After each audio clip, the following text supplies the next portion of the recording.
Kalau pun ni na kalian kejungi bangi iba siam la announce itu long isu kwa wan ya kendu ibu kumba ki ide ki nong yalam ki balai keren aduk maswa kam na ke parti balai keren ni ban yo upgrade ya ke suara civil division ke district.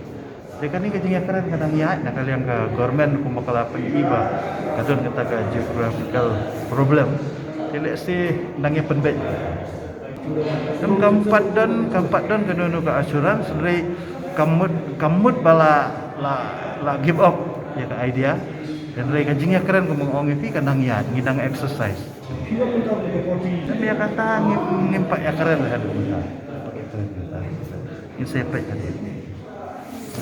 Yo segi abun di babu jengkeli balai lah declare mairang sok rapat declare ini isu orang yang kiri Aisyah dari segi government kada lah kajong ke timing mana ya